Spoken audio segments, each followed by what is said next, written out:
Maggie and the mission. Maggie pulled her red hat over her head as she stepped into the cold. Her brother, Jamie, had taken Maggie to her favorite diner after school to get a cup of hot chocolate. As they sipped their warm treats, Maggie told Jamie about her homework. Her teacher had asked Maggie's class to brainstorm community service projects the class could do together. When it started to get dark outside, they headed back home. Yuck, she thought, as her rain boot landed in a big puddle of slush. January was not her favorite month in New York City. It was cold and wet, and she could hardly play outside. She jumped off her warm bed as a cold and wind whipped past her. The block was empty. The two were the only pair walking down the snowy sidewalk. Well, at least that's what Maggie thought. All of a sudden, out of the corner of her eye, she saw something move. Maggie stopped in her tracks. She looked toward the source of the movement in curiosity. A bundle of blankets was piled on top of several cardboard pieces that had been placed over the sidewalk. Maggie stepped closer. She didn't see any movement anymore. But then out of the blankets emerged a man.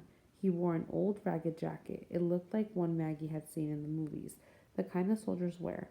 There were holes in the elbows. On his hands he wore dirty black gloves, and the fabric of the thumb on the right hand had been torn off.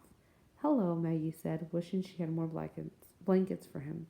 "Well, hello. Could you help a fellow out?" he replied in a deep voice. "Oh, I don't have anything," Maggie said. As she felt around her pockets, Jimmy pulled out a dollar bill from his wallet and placed it in the man's hands. "Thank you so much," he said. Maggie and Jamie smiled at him and kept walking. Once they arrived home, Maggie told her dad about the man on the street. He was busy preparing dinner.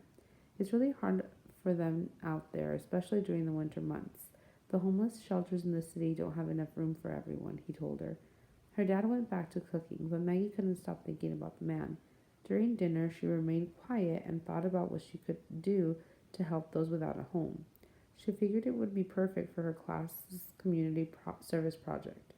Once she finished eating, she rushed to the computer to do some research. She found the annual homeless assessment report to Congress that had been published by the U.S. government in January 2013. It said that 610,042 Americans were homeless on any given night. That meant 1 in 514 people. Maggie could hardly wrap her head around that number. She tried to look up different homeless shelters around New York City. She clicked on a link. "The Bowery Mission Rebuilding lives since 1879, Maggie read aloud.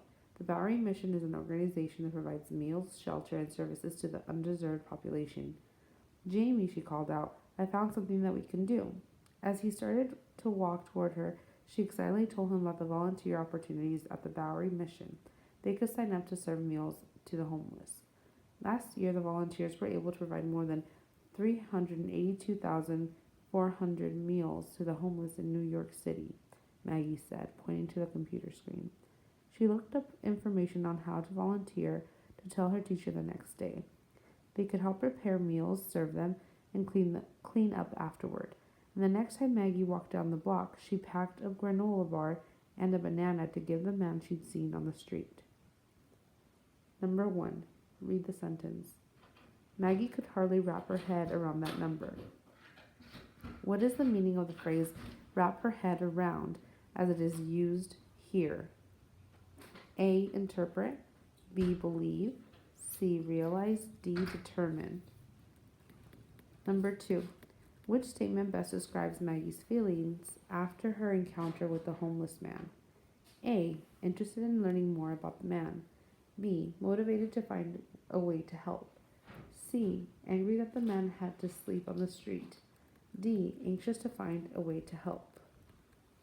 Number 3. Where were Maggie and her brother before they saw the homeless man? A. Their house. B. School. C. The car. D. The diner. Number 4. What is the theme of the passage? Use at least 2 details from the text to support your answer. Number 5. Which detail would be most important to include in a summary of the story? A. Maggie had to brainstorm community service projects her class could do together. B. Jamie and Maggie drank hot chocolate as they walked home together. C. Maggie talked to her dad as he prepared dinner. D. Maggie read the annual homeless assessment report to Congress.